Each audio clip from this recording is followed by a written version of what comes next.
Should that be taught more in business schools? Should that be kind of brought more into the classrooms? Indeed, personal resilience. This is what I teach a lot of my students, that the difference between those who fundamentally fail and those who fundamentally or ultimately succeed. One tip would you give leaders to hack the way the humans think to try and drive more sustainable business behaviours? The idea would be to combine the sense of the proximity of the future with the sense that you're able to do something about it.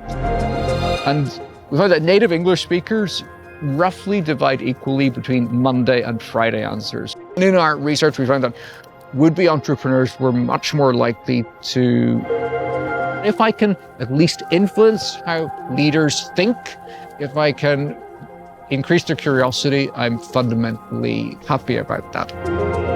What part do you think that AI will have in relation to climate change and sustainability?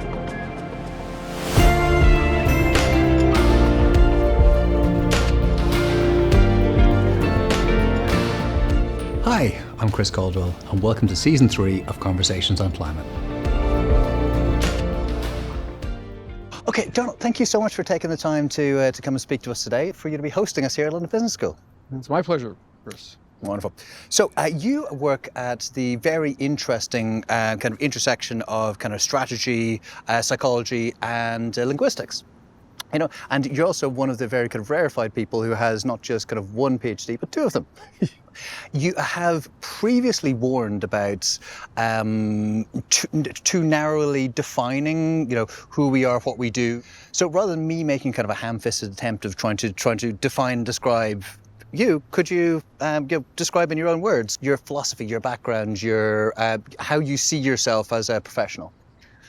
Let me explain my background first. I initially was working for a Japanese corporation in Germany way before I entered academia. And you may say, why is that important? Mm-hmm. Well, when we think of stakeholder capitalism, we often think of Japan and Germany as being the stereotypical countries where stakeholder capitalism is practiced. I was aware quite early on, actually, that what I was seeing in my observations in Germany, but also in Japan when I went there to work later, is that companies didn't always behave according to the rule book. So it was interesting to see that there was a lot of heterogeneity. So German companies were not all alike. Not all German companies gave priority to workers. Mm-hmm. Some took the shareholder very seriously. So I was interested from that initial professional experience in understanding how companies have some degree of flexibility, or we would say strategy. So after that corporate experience, I decided to do a strategy PhD because I was interested in explaining how companies strategize around stakeholder relations. But once I'd done the strategy PhD and I was working on a lot of conventional strategy issues, I realized, well, actually, fundamentally, my home is linguistics. This is what I had studied in my initial undergraduate. I'm fundamentally interested in language because it provides an insight into how people make sense of complicated topics. And when we think of so many of the contested issues today, sustainability, social values, social rights, a lot of these issues are issues that are fundamentally very fuzzy in people's heads. And language is useful both for understanding how other people make sense of these issues, but also for communicating and shaping other people's responses. That's why I did a second PhD in linguistics. And today, fundamentally, my research work is oriented towards understanding how corporations make, or how corporate leaders make sense of these contested ideas, sustainability, rights, etc., using the lens of linguistics and language to get a sense of why they make the decisions they do, and also how the decisions they make are actually communicated and ultimately move markets and influence other stakeholder responses. Okay, great. So you studied kind of the paths of kind of grammar and metaphor onto and how it maps onto business strategy. Indeed. Yeah, cool. So could you tell us what kind of paths the study of linguistics opens to better understand these ideas? Let's think about language from at least two different perspectives. The first would be to look at the structure of language. Mm-hmm. And one can think about structure in multiple ways. One way I like to think about language is complexity. Are we speaking in simple ways or complex ways? And in many cases, we sort of make this assumption that the more complex a leader's vocabulary or language, maybe the more he or she is obfuscating something, he or she is hiding behind a veil of words. However, when we have complex issues, for example, climate change, sustainability, would we expect leaders to use complex or simple forms of language? And in reality, what we find is that those leaders who take those issues the most seriously are using more complex forms of language. Now, what do I mean by complex language? Here, I mean they use lots of conjunctions. They use certain so-called function words that are used to express complex ideas. So they will break down an answer into its constituent parts. They will use a lot of negations, because if you ask them, what is your responsibility towards society? What is your environmental responsibility? They're not going to come out and say, well, it's everything. They're going to have a very delineated answer because they've thought about this issue. So they'll use a lot of negations to say, well, it's this, but it's not that. On the other hand, leaders who haven't really thought about this issue and want to sound socially responsible are very likely to use what we call inclusive language, simple language, lots of ands, sounding very inclusive. So this first element is complexity of language. You also mentioned metaphor. And when we come to understanding how people understand these complex issues, almost always they understand and express these issues metaphorically. What do we mean? Well, we have something like time. We cannot see time, we cannot touch time, so we have to make sense of it in terms of a metaphor. And we know that the dominant way of making sense of time would be in terms of space and motion. We can be approaching the future, or the future can be approaching us.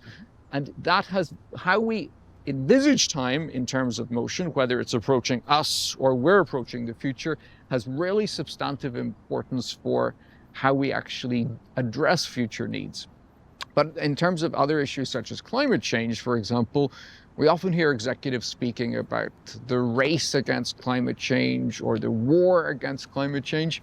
These are also clearly metaphors. We're thinking about climate change as an issue, and we are engaged in a war or race to address it. And oftentimes people assume that this is purely rhetorical embellishment. It's not. It has real consequences for how audiences, i.e. your employees, your stakeholders, think about these issues. War is a great one. So a lot of the research I've done shows that fundamentally people react negatively to war language.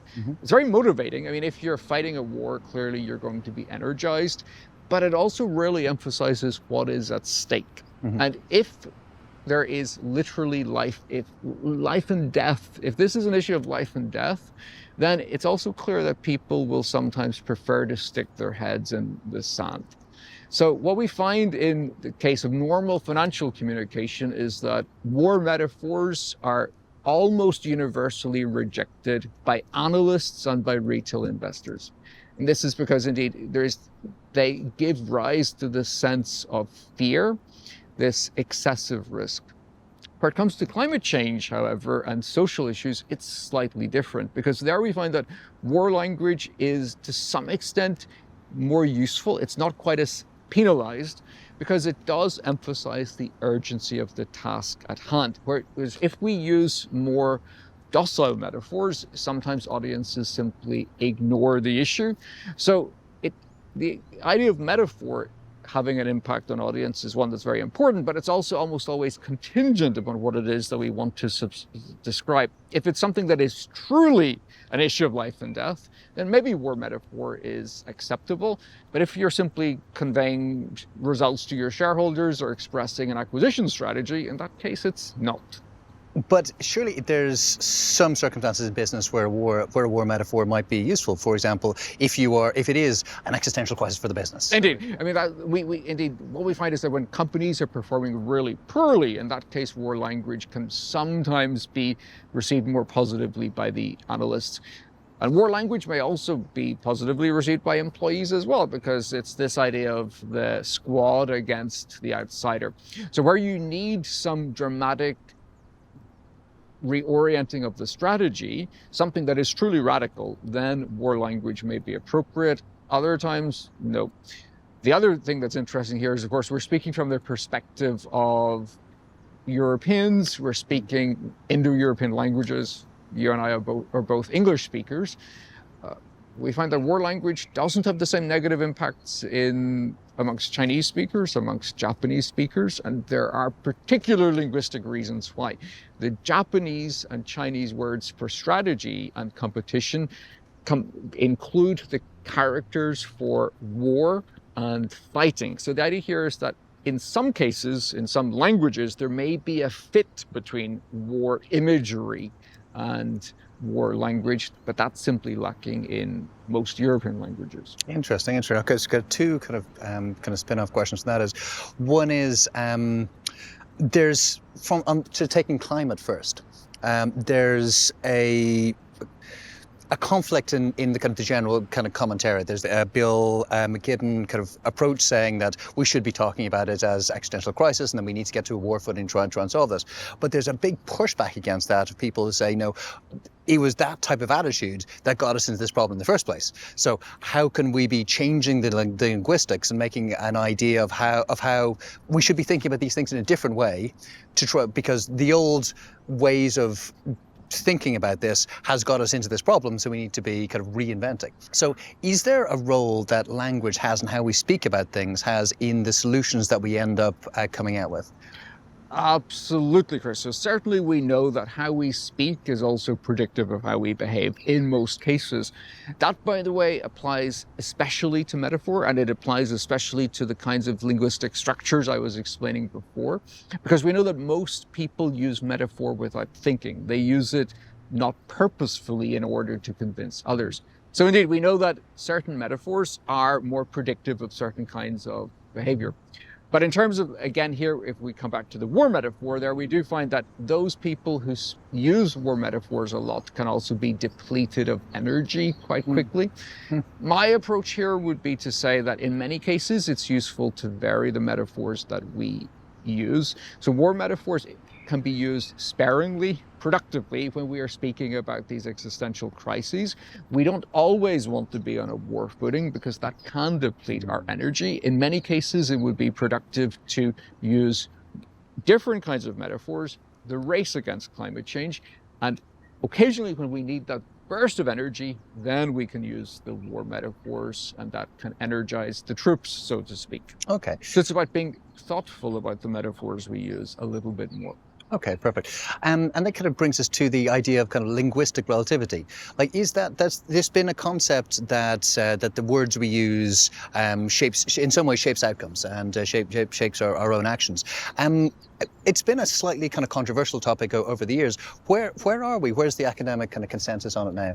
200 years ago, it was broadly accepted that the language we speak, and that's to say the national language we speak, influences how we think. So this is summarized by Wittgenstein, who talks about the limits of my language being the limits of my mind. So language gives us a series of categories which we use to make sense of the world around us. So looking at the trees around us, we can see different shades of green, but some languages lack the word for green altogether. So it was assumed that if there was no word for green, one would not necessarily be as sensitive to the shades that we see in the environment as if you're speaking a language which does have a word for green or even multiple words for green. And this became very important in the mid-1900s, where there was a lot of research showing that certain communities had languages that had more words, for example, for snow. But from 1970 onwards, the paradigm shifted. It became, Chomsky's generative linguistics, and this idea that there was a fundamental disposition common across all individuals in the process of language. Language was essentially simply incidental, however, to the fundamental thoughts that people had. So this is essentially universalism, that, if you're a German speaker or a Japanese speaker, maybe it seems as though you have slightly different, you divide the color spectrum in different ways, but it has no influence for what you actually see. So even if your language lacks the word for green, or it has the same word for green and blue, actually it doesn't really matter. You can still notice the difference even if you lack the word. However, in the last 20 years, we've come at a full circle again. What we're realizing is that linguistic relativity does matter, but it matters perhaps in more nuanced ways than we thought. So it's not quite deterministically as saying, well, Japanese speakers, because they have this word for bluey green, which then leads to slightly different colors used on traffic lights. That doesn't necessarily mean that they're not aware of the colors, but there are at least cases where at the margin, these different categories, because of the vocabulary in different languages, will get us to think differently. And I mean, my own work looks at indeed how we express strategy and purpose in different languages. And as I was alluding to earlier, we are more likely to see war imagery being used productively in Japanese and Chinese, precisely because these languages have words for strategy and competition that have characters for war and conflict. So there's an inherent fit there that's lacking in most European languages. It also comes to the fore, by the way, in understanding time, because I mentioned also that time is something that is inherently intangible. So how do we make sense of time? And language gives us some tools for that, or it imposes some structure in terms of how we think about time. Maybe the best example here would be tense. We take for granted in English that we express the future in terms of the future tense. So we say, well, tomorrow I will be in London, tomorrow I will be in, Berlin. Think about it. In German, however, it's quite likely that you would use the present tense. It's not, morgen werde ich in Berlin sein. You'll say, morgen bin ich in Berlin. And this use of the present tense to describe the future is actually common across quite a lot of languages, both in Europe as well as other continents. How does that influence our thinking about the future? Well, if you don't make a clear distinction between the future and the present in terms of your grammar, because you're using the same tense for both periods, now and the future, then actually the future isn't quite as distinct from the present as it is if you're an English speaker or a French speaker who's almost always using the future tense to describe the future. And you might say, well, that's an interesting fact. Maybe it's inconsequential for behavior, only it's deeply consequential for behavior. There is research, not my own, but it's colleagues in other schools have conducted research on corporations and their sustainability ratings. And indeed, they find that companies that are headquartered in countries where languages are spoken, where there is no future tense or no obligation to use the future tense when describing future actions, have higher levels of social responsibility, even controlling for culture and these other factors that explain social responsibility ratings.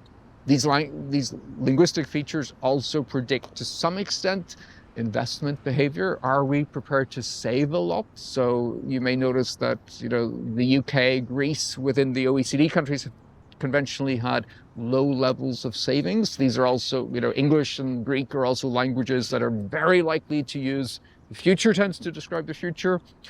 Most Germanic languages other than English use the present often to describe the future, and inhabitants of those countries typically have higher savings rates. And again, this analysis also controls for the fact that the economy may also be performing better in some countries rather than others, that there are also institutional factors, but even controlling for everything else, language seems to have an impact. Great.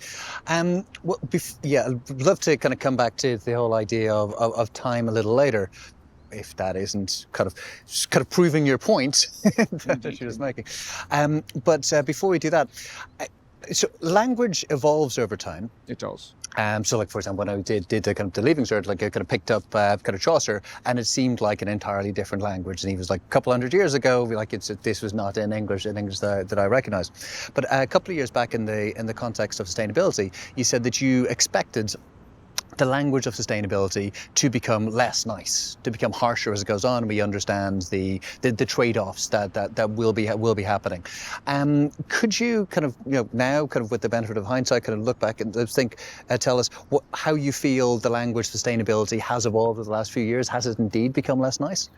Oh, I think the opposite. I think it's become nicer. Interesting. If you go back to the 1970s and 80s, the dominant label used for corporation sustainability was responsibility. It later became sustainability. So sustainability became more dominant in the early part of this century. And in the last 5 or 6 years, the dominant label seems to be purpose, corporate purpose. So we've seen a trajectory from responsibility to sustainability to purpose. Does that matter?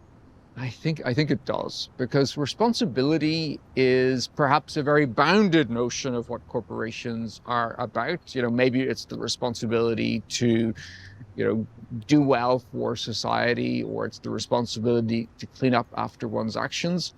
But responsibility is also a noun that is often qualified. We can have fiscal responsibility, we can have social responsibility. Sustainability, on the other hand, is a noun that it's a mass noun, it's not a count noun.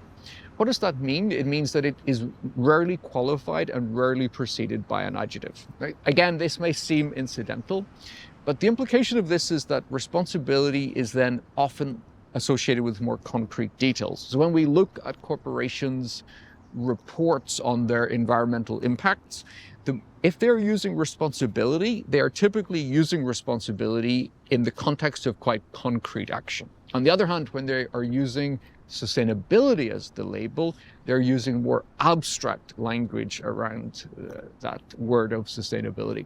So it's more future-looking, it's more forward-looking, but it's also less associated with very concrete, specific action. And I think with purpose, even more so, you're moving towards this idea that purpose is something that is aspirational.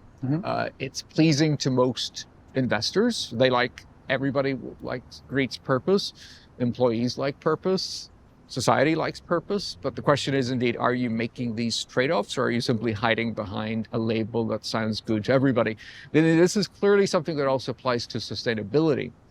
Sustainability, I think, became such a common construct or label simply because it doesn't offend people in the same way as responsibility can. Responsibility makes people feel fundamentally uncomfortable. Think about responsibility. You have a heavy responsibility. That's often the metaphor. It's something that weighs you down. It means that you could be liable to feel guilt. You could feel shame for your action. Sustainability, on the other hand, tends to be interpreted differentially by different stakeholders. An investor who hears sustainability thinks of sustainable competitive advantage. The consumer who hears sustainability thinks of being green. So sustainability doesn't give people the same sense of potential guilt. It makes people feel better. They interpret it as they want. So my concern is that the language has actually become a little bit nicer and more aspirational, but maybe less rooted in reality. Interesting, but even so, even though the language has become nicer, there's an unprecedented backlash, in terms of like the ESG, the culture, bringing these things into the culture wars, that doesn't seem to fit with that kind of idea that, well, no, it's all nice. It's like everyone can see what they want in it, so why would you possibly want to backlash against it? Well, there isn't a backlash against purpose per se, but indeed there's a backlash against companies taking stances on particular issues. And you do make a good point that certainly 20 or 30 years ago, when corporations spoke about responsibility or sustainability, there was an assumption that this was something positive. Maybe stakeholders were not enamored by responsibility, but they were not explicitly against the notion that corporations might, in inverted commas, do good. So certainly within the last decade, we have seen an explosion of these hot button issues. And you could think about climate change as being one. Some people may believe in climate change. Other people may be skeptical of the scientific evidence for climate change. You could think of LGBTQ rights as another. You could think of regional conflicts that spill over and essentially oblige organizations or their leaders to take stances on these issues that are deeply polarizing. So we do indeed see that corporations take stances and that there are backlashes. And I think there are fundamentally two issues here at play. The first is values. Leaders are almost always sure of the values that they hold. This is great. It can also be deeply, deeply dangerous, because We're often operating in a vacuum whereby we are speaking with other leaders, other executives, other colleagues who have similar opinions and values to our own. What the research on values show, however, is that there are conflicting values. And the best example here is a case study that I wrote almost a decade ago on Chick-fil-A. At that time, it wasn't quite as famous or infamous an organization as it is today, but it's this fried chicken chain from Atlanta, Georgia. But it's also coming to the UK, by the way, I believe in 2024, after having made an exit from its initial foray into Reading in 2019. And the issue with Chick-fil-A is that it is a corporation that, unlike McDonald's, unlike Burger King, takes a stance that is fundamentally socially conservative. The founding family has donated large sums of money to organizations that are in favor of, let's say, a traditional conservative understanding of the family. They would describe it as a biblical understanding of the family. If you look at the Bible, you will find there are many different kinds of family arrangements that have existed in the Bible, so I don't like using that term myself. But what's interesting there is then you have corporations that take a stance in favor of LGBTQ inclusion. You have another corporation that takes an opposite stance. And these are essentially about different conflicting values, because you can be quite sure that the founding family of Chick-fil-A is just as convinced, if not more so, that their values are the appropriate values to take as the executives or leaders of McDonald's, who take a more, at least formally take a more pro-inclusion stance, are convinced that their values are correct. And the word of caution would simply be then that if you are convinced that you're taking a stance because of your values, just ensure that your values are as unambiguously correct as you believe them to be. Don't only speak to other like-minded individuals. That's not to say, of course, that taking a value-oriented stance is inherently wrong, but simply be open to the idea that your values may be contested. But even in a world where values don't play a role, and I'm not saying values shouldn't play a role, but I'm saying corporations or their leaders are often motivated by financial gain. So even in this kind of a world, there are also competitive influences at stake. And you can think about this in terms of at least two different dimensions. Some social issues are important, or we would say salient to consumers or customers, and some are not. So you could think about the death penalty, for example. These days, at least in the West, the death penalty is not hotly debated. It's not as though there's a major pro-death penalty movement, certainly in Western Europe. But issues, as well as being that important or unimportant, can also be polarizing, contested. So you could think about issues such as animal rights. Few people are actively in favor of harming animals. On the other hand, you have issues such as maybe LGBTQ inclusion, where at least in the United States, there is some degree of contention. Where we have issues that are not very important to customers, actually there is little ability for corporations to gain financially simply because their leaders take a stance. So when Benetton, for example, over 20 years ago had this, campaign against the death penalty, or was in their advertising, that had very limited impact on the corporation, because actually consumers are simply not motivated by purchasing clothes from a company that simply takes a stance that seems irrelevant to them. There are other issues, however, that do become salient over time. And you can think again of LGBTQ inclusion as being an example.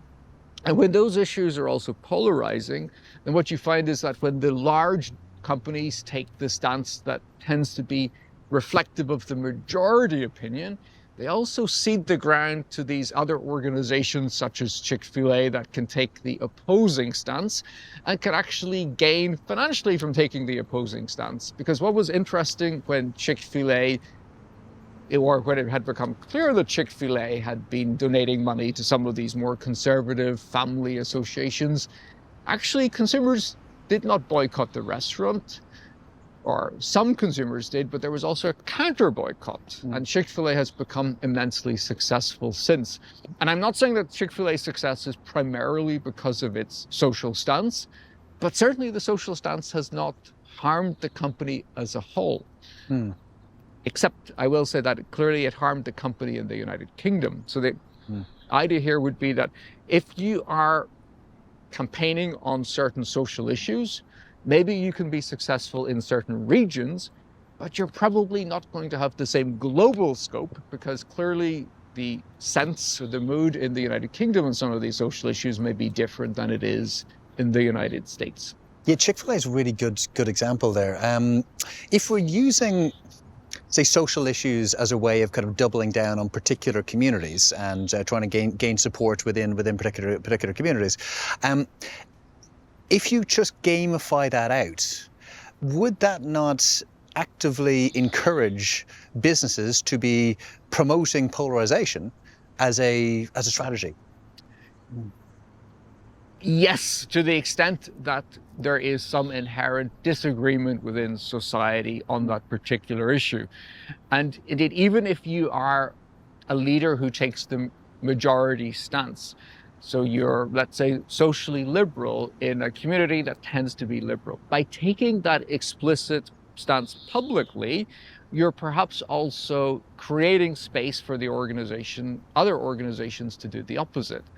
And also the risk, of course, is that you're making that issue salient. So by making that an issue that perhaps wasn't important in society before more important, you're also perhaps increasing the potential returns to smaller organizations that then seek to defy that issue.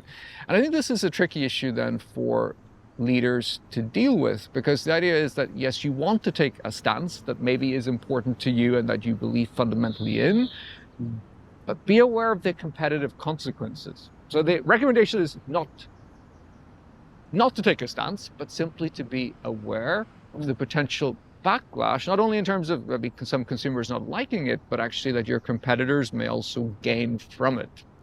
But haven't we moved beyond that as being an acceptable strategy? Like, I understand from the perspective of a few years ago that not taking a stance seemed to be okay. Now there seems to be an awful lot more pressure on these big corporations to be standing up and saying, this is what I believe in. Or you face a backlash almost as bad as not taking a stance at all. Silence, indeed. Is silence golden, or is there an anticipation that if you're silent, you're on the wrong side? There is evidence that silence is often rewarded. The issue is when there is a strong expectation that you belong to one side, but you don't communicate it openly. In that case, some of your stakeholders may lose faith, they may lose support. Having said that, I fundamentally believe that corporations ought to, or at least leaders ought to be very circumspect in the stances that they take, precisely because if you're managing at least a public corporation, you have particular responsibilities. Chick-fil-A, I should say, is a family-owned organization, and that's why Chick-fil-A's leaders have a certain luxury in taking stances that they believe in, but that normal shareholders might actually be quite reluctant to support. We have so many issues these days, and the Russia-Ukraine conflict is a great example of one. Many corporations in the West have taken quite a vocal stance on that issue. What irks some people, however, and I think for good reason, is why take a stance on that issue but ignore what's happening in so many other countries and territories around the world? Mm-hmm. So I'm not saying don't take a stance on that issue, but I'm saying that by taking a stance on some very public issues these days, corporations are also ignoring others. So on most issues, corporations will be silent. I mean, that's for granted, because there are innumerable potential issues in which corporations should take stances. I think it's deeply deceptive for some corporations to take stances on those issues purely because they believe these are popular issues, stances we should support, without necessarily showing any real resource commitment to supporting those issues. I understand. And of course, you can get yourself caught into all sorts of messes if you're a kind of, let's say, a kind of McDonald's approach to the conflict in the Middle East, where you had different branches taking different stances, and headquarters being kind of pointed at from all directions. Like, how do you manage these things as a multinational? Precisely. I teach global strategy here at London Business School, and one of the main topics these days is precisely geopolitics. And I always use the example of organization design. Organization design is essentially about where do you give decision rights within the organization? Do you give them to the CEO? Do you give them to the top management team? Or do you give them to subordinates, often in other countries? And indeed, in the case of McDonald's, you have seen backlash because of the lack of centralization, because of the franchise model that McDonald's employs. But you see that also in companies closer to home. I mean, WPP is a good example. The great communications agency in the UK that ended up working in Argentina with the presidential office before the London Olympics 2012, then having an advertisement that was filmed in the Falkland Islands or Las Malvinas, suggesting that in order to compete on English soil, we compete on Argentine soil. So this is simply something that large organizations often deal with, this issue of decision rights, where are they located. And I think fundamentally, wherever it comes to potentially contested political stances, it is important that these policy stances at least be communicated at a senior level, rather than letting individual managers across the organization make their own policies. That's deeply dangerous. It also has implications, by the way, for social media usage and whether individuals who are working for an organization are seen as representatives of that organization or purely as individuals. Because as individual employees, we may have our own personal stances. They may not always be in harmony with the stance of the CEO, with the stance of the organization as a whole, or again, the organization may prefer to remain silent. So we kind of go back to the point on time for a little bit. You mentioned that time has got a linguistic aspect to how we understand it. But one thing that it's a very particular importance in the climate space, where we are terrible at valuing the temporal elements of climate change. If we had a proper understanding of the costs that are coming down the line, we'd be taking very different actions. Now, in the world, like in this business school here, we spend a lot of time looking at the time value of money. So there's a lot of research done on time value of money. So we're trained to have a look and value that in a different way than we do in climate. Is there research going on that is trying to kind of cross these kind of sustainability and impact value temporal elements of that? Lots, because as you're alluding, time is integral to sustainability, to the extent that sustainability is about doing well today without harming the well-being of future generations. Mm-hmm. So indeed, we know that people are fundamentally impatient, and this goes back to early research, but in the 1960s and 70s, it was shown very clearly by Walter Mischel, the Austro-American psychologist, that some people are able to focus on long-term rewards. So he had this famous or infamous marshmallow test, where children could take one marshmallow, or if they waited a little bit longer, they could be rewarded two. And what he found was that those children who indeed waited, who were able to delay self-gratification, they typically were more successful later in life. So we know that indeed then individuals differ in the degree to which they can take account of the long term, and they are prepared to wait for long-term rewards. But we also know that corporations are the same. There is this degree of heterogeneity, this variance. Some corporations are short-termist, others are long-termist. Could be because of the CEO, it could be because of the top management team. It's also because of the investor profile. Some organizations are typically owned by investors with short-term orientations. Others will have patient institutional investors. So I think that part of the story is indeed, if you want to be sustainable, if you want to have a sustainable strategy, it's important to be long-termist. But perhaps the bigger issue, the issue I like to flag, is that patience is not always a virtue, and there are sometimes reasons why we would want to be impatient.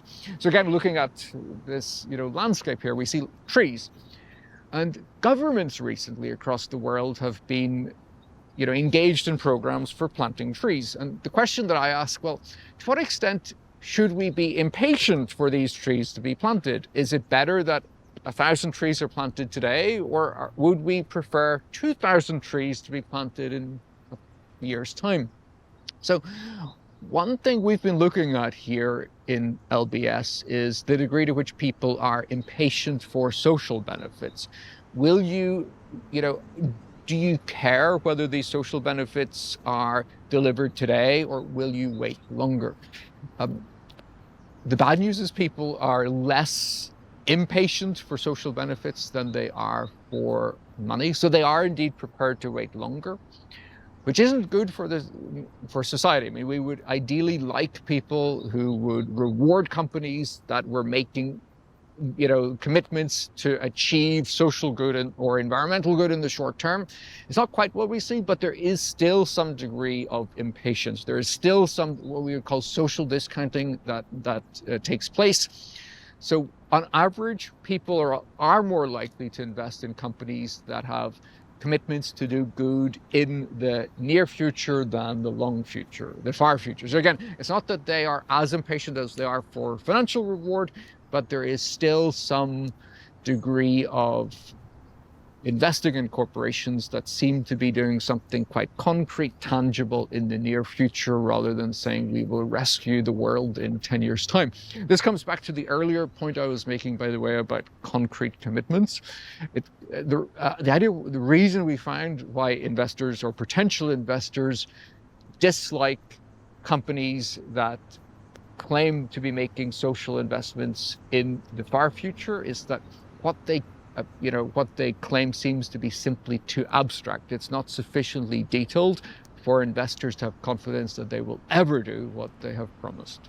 Okay, and if you take it from that kind of from the corporate strategy down to the unit of the entrepreneur, you seem to suggest that there's an irrational level of patience amongst entrepreneurs. If an entrepreneur sat down and did an accurate, time value assessment of the amount of time that it will take them to be achieving a particular goal, they would never do it. They would never become entrepreneurs, irrespective of whether this is social entrepreneurship or entrepreneurship in general. And it was often assumed, by the way, that entrepreneurs were more patient than non-entrepreneurs. And the idea is that if you are investing, you're founding your own company, you're probably not going to make financial returns immediately. In other research we've conducted, actually, what we found was that entrepreneurs were not necessarily more long-termist, but they simply did not calculate the value of their own time appropriately.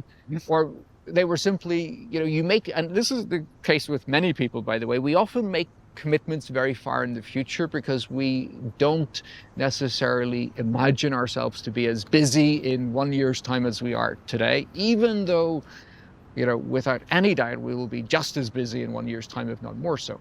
So what we found was that would-be entrepreneurs were actually over-committing to the future, or to achieve certain things in the future. They were committing their time in the future. And this speaks about this notion of time as a resource. Time as a resource for individuals, but also coming back to the notion of climate change, time as a resource for society as well.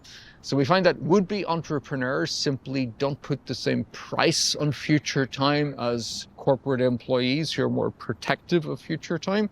So indeed, there is something perhaps quite, one could say it's not reflective, or it's rather unreflective, but in some sense it has a social good to some extent, that people are overcommitting their future time and undervaluing it. Right. So is there something and I say this as an entrepreneur myself, is there something fundamentally wrong with the way entrepreneurs are wired? I'm not saying there's anything fundamentally wrong, but it is simply that there are some dispositional differences. It comes back, by the way, to indeed this fundamental understanding of time. I alluded earlier to this sense that we make sense of time in terms of space and motion. And there's a very useful diagnostic question. And it's, imagine you have a meeting next Wednesday that is moved forward 2 days. On which day will that meeting take place now that it has been rescheduled? And we found that native English speakers roughly divide equally between Monday and Friday answers. Monday answers reflect this idea that, well, the future is coming towards us. So as it's moved forward, it moves closer to us, Wednesday to Monday. Friday answers reflect what's called the ego moving frame. It's this sense that people are moving towards the future. You as an individual are approaching the deadline. So as the date is moved forward, it moves 2 days away from Wednesday to Friday. And in our research, we found that would-be entrepreneurs were much more likely to answer Friday to that question than Monday. So this is the idea of, they are ego moving, they are more agentic. So it's not inherently worse. One can think of good reasons why one would want to be indeed agentic. And that does represent maybe the entrepreneurial spirit. On the other hand, when it comes to discounting financial returns, we found that those people who answered Monday had lower discount rates. So this is to say Monday people are on average, and I say on average because there are many exceptions, but they are more patient for financial returns than those who answer Friday. Okay. Does it matter how you term how you describe the future in your language in that way? Like, does that level of thinking have an impact upon whether you're more or less likely to be taking action on? Absolutely. I mean, what indeed we've conducted a number of studies showing that your answer to that question does predict your likelihood of making some kinds of investments. Also, when communicating particular strategies, then investors are going to be maybe more long-term oriented if you're communicating them in this way, suggesting that, for example, the future is approaching. If the future is approaching, it seems to be looming large, imminent, investors are going to be more attuned to it. So indeed, how we speak about the future does, at least at the margin, influence our own action. It also influences at the margin how markets will react. Okay. And in the climate frame, what's the most empowering way of describing the future? Well, again, coming back to the sense of is climate change approaching or are we approaching climate change? I have conducted studies showing that indeed, if we are speaking about climate change approaching us, people are much more likely to see it as an urgent issue to be dealt with. On the other hand, you can imagine that if you are approaching climate change or an era of, a 1.5 degree warmer world, it gives people perhaps the luxury of thinking, well, if we're approaching it, we determine the speed. Whereas if that era is approaching us, then we kind of have to take it seriously. But on the other hand, there's something problematic about exclusively speaking about, this era of devastation approaching, which is that indeed we are robbed of agency. So you have to combine that with the sense that we have some degree of self-efficacy. We're able to take remedial action as well. Because if it's purely fatalistic, then what we find is that stakeholders, people, give up and simply say, well, it's bound to happen. We don't need to take action to resolve the issue. So the idea would be to combine the sense of the proximity of the future with the sense that you have to do something, you're able to do something about it. Okay. And is that the same with talking about not just climate change, but say sustainability? Sustainability, this is not something I've looked at from this particular perspective. We do know that sustainability, of course, is always linked to future-oriented language. This is what we find in so many reports. And I think the issue I would have with sustainability is that then perhaps as well as speaking about it in terms of the future, perhaps we have to combine it with concrete action, speaking about what is being done today. Interesting. And if it could kind of have a slight kind of tangent here, one of the biggest, arguably, no, actually, I don't think there's any argument on it. The biggest conversation around language of the moment are LLMs, large language models, artificial intelligence. What part do you think that AI will have upon the evolution of language in general, but particularly the language in relation to climate change and sustainability? I must qualify my answer by saying that I am not an expert on generative AI or even LLM, but it is something I've considered. And I worry a lot that our language is becoming almost more banal as a result of these technologies that exist. I'm noticing it in lots of assignments here at LBS. The amount of times I come across the expression pivotal role makes me wonder that language is actually, we are losing heterogeneity. And what I explained at the outset of this discussion was that one of the things I'm interested in is difference across people, difference across individuals. If communication is simply being generated by various technologies, the risk is that we lose that richness and that people fundamentally then lose the ability to create their own language. And when we speak to creative writers who are interested in using language in highly unique, innovative ways, I mean, they do speak about how, learning language, how mimicking other styles actually helps them to have a sort of an assembly of tools from which they can draw that get them to think in different ways about issues. And I think the risk is that by having our language tailored or edited by ChatGPT or something, the risk is that we reduce our ability to think. We simply have thoughts made more simple, more parsimonious. So I'm worried about that. Another challenge, of course, comes from credibility. How can we assess the reliability or the credibility of the information, the communication that corporate leaders are giving us? Because, again, one of the techniques I like to do is to look at their grammatical choices. But if their language output is not the result of their own choice, but an algorithm that we know very little about, then the risk is that we cannot make appropriate inferences. So this has implications for stakeholders who, the problem that stakeholders have always had is one of information asymmetry. They don't know precisely what is true, what isn't. They don't have a great deal of ability to monitor what corporations are doing. But language has given us some ability to at least assess to what extent is this likely to be a true statement, to what extent is it likely to be inflated. This robs stakeholders of that ability, because if the language is generated by other tools, then it's even less likely to be a true reflection of what the CEO thinks. Interesting. So stakeholder theory has obviously become increasingly important in the whole ESG debate. It's now really fundamental to everything that's talked about in ESG. What can a behavioural approach contribute to stakeholder communications? Behavioural approach would simply be understanding what the antecedents to individual action would be. And I think there are multiple attributes that influence leader behaviour, that influence employee behaviour. We've spoken a lot about corporations, values, and essentially financial returns.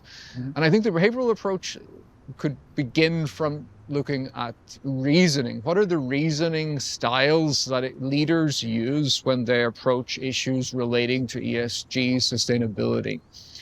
So, although I spoke about financial rewards earlier, research on moral reasoning would suggest that being attentive to rewards and sanctions is kind of the most basic level of moral reasoning that there is. Go back to Kohlberg, who spoke about, attention to rewards and sanctions is what is called a pre-conventional moral reasoning. So we can think about, executives who are exclusively concerned about making financial returns and taking sustainability-related decisions purely on the basis that they will improve the financial performance of the corporations. They would be said to have pre-conventional moral reasoning. There's a higher tier of reasoning which would be concerned with maybe social approval. So we we're sensitive to reputation. So above and beyond whether this matters for shareholder returns, whether it matters for accounting performance, would we gain appropriate social approval for taking a certain kind of action or not? But there's also an even higher form of moral reasoning, which is more based around principles. And in many cases, you may take certain actions because you believe that it is in principle right to do so, even, by the way, if doing so goes against generating higher shareholder returns, and even if it goes against the dominant social norm, and if it leads you to lose social approval, because in many cases the principal stance you believe in is simply not in harmony with the dominant norm of society. So we can think about different kinds of reasoning, again, from the very incentive-based reasoning to something that is more based on principles. But we know that reasoning is conditioned by many other elements, and we can think about values, as I was speaking about before. So values would exist. I think the dominant sort of tension would exist between values of self-enhancement and self-transcendence. Self-enhancement would be values of achievement and power. Self-transcendence values would be values such as benevolence and universalism, deeply important for stakeholder relations, but also different, because benevolence implies that we are kind to those who are close to us. So maybe those stakeholders we interact with on a frequent basis, for example, employees. Universalism implies that we think about society in a broader way, so that it's not only those stakeholders we interact with frequently we treat well, but we treat well those stakeholders who may not be quite as salient. So we have this fundamental tension between the self-transcendence and the self-enhancement values. We also could think about emotions and affect, so how people emote, how they actually feel. And in many cases, we often think of emotions as leading to short-termist behavior. We often speak about somebody as being emotional as, not being capable of rational thought. But again, there are certain higher order emotions. Think about guilt, shame, empathy. Guilt is an emotion that I think is fundamentally important for any form of socially responsible behavior. Guilt, we feel guilt clearly if we have done wrong. We anticipate guilt if we believe we might take an action that harms other people. And fundamentally, the capacity to feel guilt is highly, highly consistent with taking action that is good for other people or minimizes harm to other people. We know that then fundamentally these values that we have and this ability to feel, these together shape how we reason, how we deal with these moral dilemmas that we have, whether we are purely focused on the financial gains, whether we think also about social approval, or whether we take principled stances and reactions. Sure. But in the context of kind of corporate individualism, corporate identity, as with the kind of Friedman-esque type of idea that a corporation is an individual, and the individual's responsibility is shareholder primacy, and you're just looking after those particular aspects. Are you suggesting that if we also look at the other stakeholders within the relationship, that we may be able to look after shareholders' interests, and there's a role for the conscience of the individuals within the boardroom, as opposed to looking at the corporation itself as just as an entity? Perhaps. Let me explain. First, Friedman, of course, did say that corporations have fundamental responsibility towards the shareholder. But he did qualify that by saying within the rules of the game. So the question is indeed, what are the rules of the game? It's not to say that one maximizes shareholder value irrespective of anything else, but he was aware that indeed how one treats other stakeholders could be important for creating shareholder value. But when one then thinks about, when one then thinks about corporate leaders and what their own responsibility ought to be, if one is indeed focused on maximizing shareholder returns, and again, there are different obligations in different jurisdictions, then one could think about what are the competitive consequences of addressing the needs of particular stakeholder groups. And to give you a short synopsis of some of the research here is that oftentimes corporations do well financially when they do what is less common in their institutional context. And that's to say that in the United States, when you treat your employees well, then often there will be benefits for your performance because essentially you have a competitive advantage. In Germany, that's not likely to be the case. Why? Because, well, corporations already on average treat their employees reasonably well. So indeed, we don't find evidence that doing extra special for employees is necessarily going to be a financial responsibility. However, apart from that, of course, coming back to these forms of reasoning I'm mentioning before, indeed, this isn't purely, of course, about generating financial returns. Even in the United States, even in Delaware, there is no precise specification that executives have to make every individual decision on the basis of what would maximize shareholder welfare or shareholder value. So the idea here is that courts acknowledge the discretion to board members, that they have to take decisions in the long-term interest of their shareholders, and these decisions will often involve value-creating decisions for stakeholders. That is not, however, to say that trade-offs do not exist. There are important trade-offs. These are indeed what come to mind when I speak about the language that executives use when they convey their responsibility. It's the more nuanced, qualified statements that tend to be true, partly because indeed these qualified statements reflect the awareness of trade-offs. The kinds of stakeholder statements or mission statements that irk me the most are, we have to be good to everybody. We do see these stakeholder statements still quite often in many corporations' publications. It would be great if we could be nice to everybody, but we have to make choices as well. Right. Great. And one of those kind of distinctions that you've drawn out in the past is the do good versus the do no harm, mentalities amongst corporations. Why is that distinction important? The distinction between do good, do no harm is fundamentally about the motivational system. There are distinctions well recognized in psychology between people with a so-called promotion focus and a prevention focus. The promotion focus is when people are motivated by achieving gains, and you could think about executives who are very growth-oriented. The prevention focus describes people who are concerned about minimizing losses. And again, you could think about executives who really want not to miss the quarterly earnings forecast. So you have promotion, which is do good. You have prevention, which is do harm.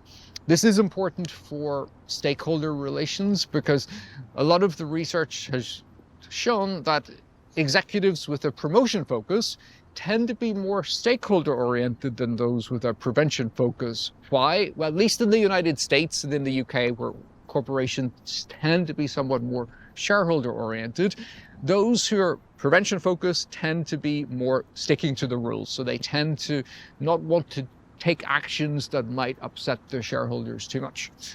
Having said that, some of the research that I've conducted with colleagues shows that it's not quite as simple, because there are lots of sustainability oriented actions or responsibility oriented actions that are fundamentally about minimizing harms. If it comes to cleaning up environmental spills, if it comes to ensuring that your employees are kept safe at the workplace, there actually a prevention mindset is deeply helpful. Mm-hmm. So what we find is that when CEOs have a prevention mindset, then they are less likely to have large number of employees getting injured at work, dying at work. The reason is that if they have a prevention mindset, they're more likely to put in place mechanisms to keep people safe.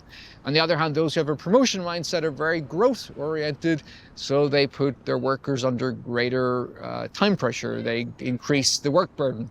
And you mentioned earlier the idea of affect and the importance of, especially like bringing emotion Yes. into decision making. And it's obviously something that is completely outside of the kind of Friedman idea, but it's really important in the climate space, in the environmental space, where we're like it's climate anxiety is a thing, caring about children, grandchildren is a thing.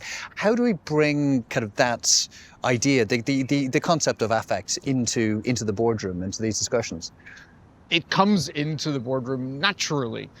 But indeed, one can think about different pathways of bringing emotion in. In fact, I study many political issues these days. So one of the issues I study is peace processes across the world. Because peace processes are great examples of trying to bring stakeholders together who have conflicting interests.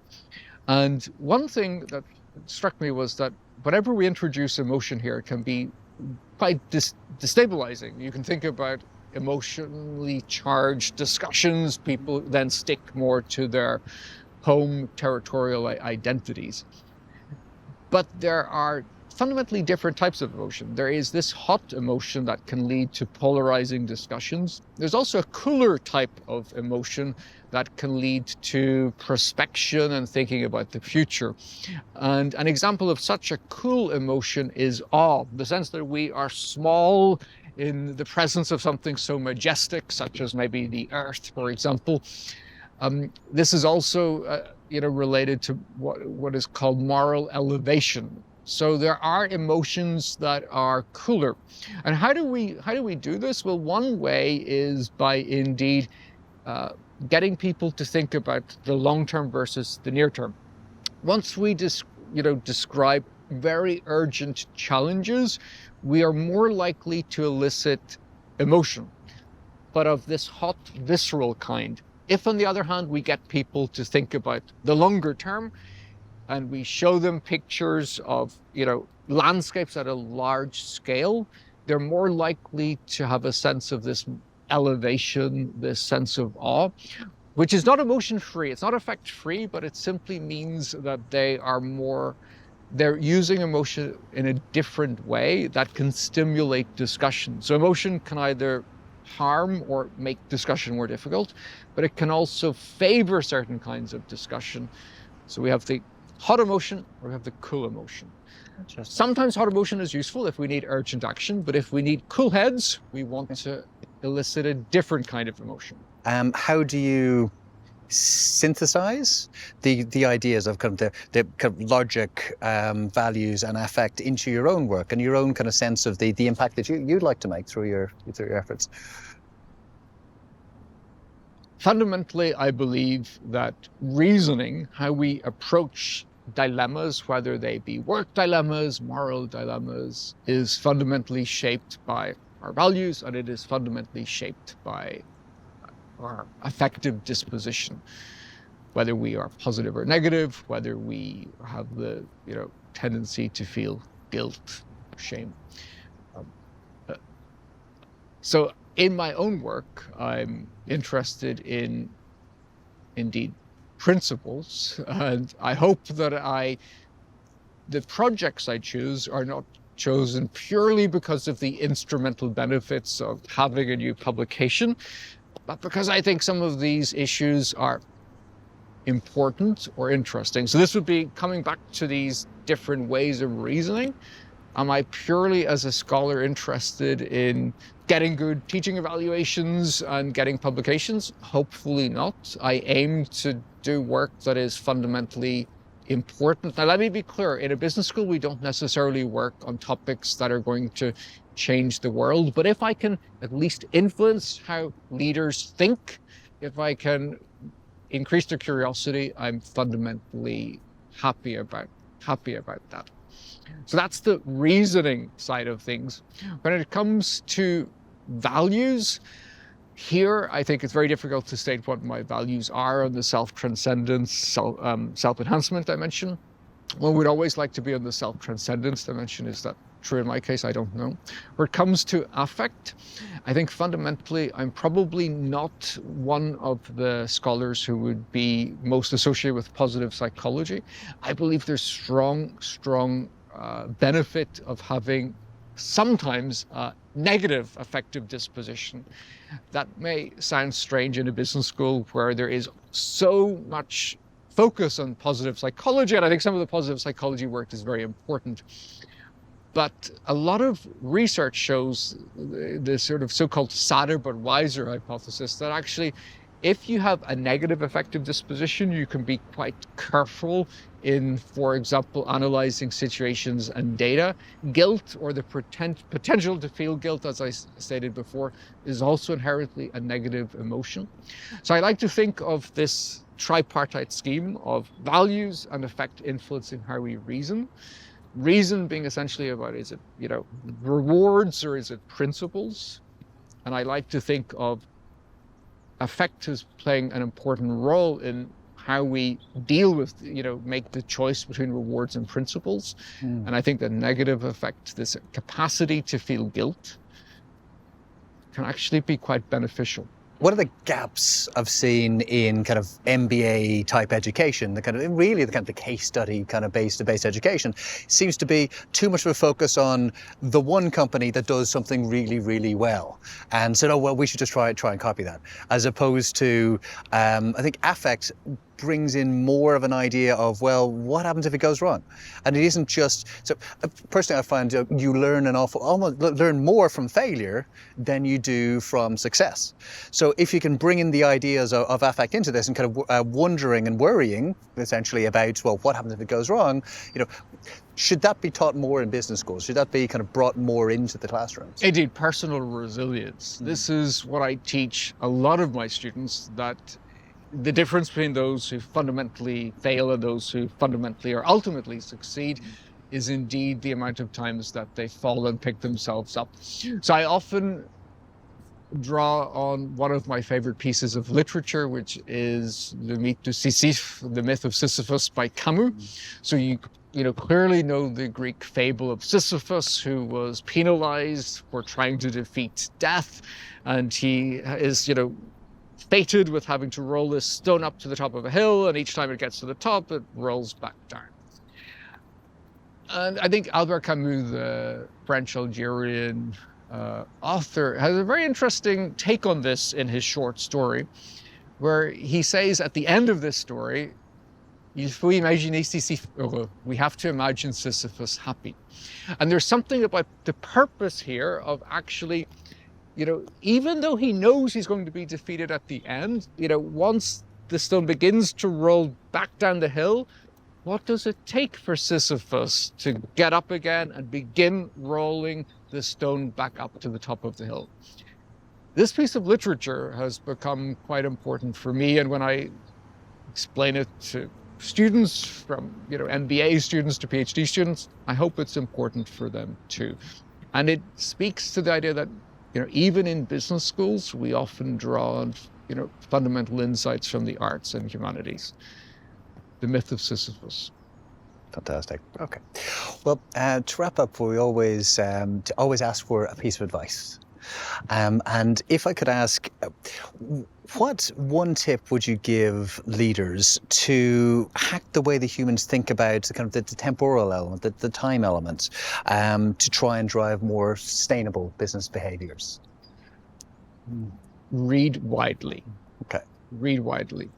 Because a lot of the issues regarding these dilemmas will not be the same dilemmas that have been approached or addressed in literature.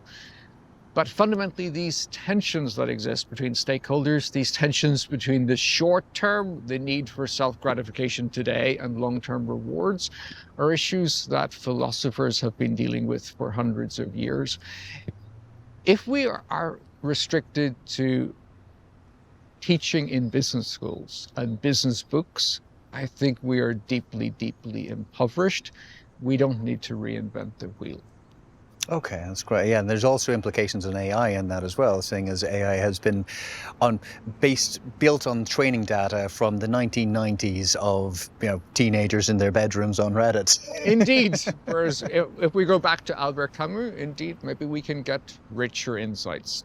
Fantastic, great. Donald, thank you so much for that. Thank you, Chris. Thank you very much for joining us on that conversation. We hope that you enjoyed it. We hope that you learned something. If you did enjoy it, please feel free to leave a 5-star review and to subscribe to any of our channels, and we'll be sure to keep you updated on future productions. These are conversations that you just can't afford to miss.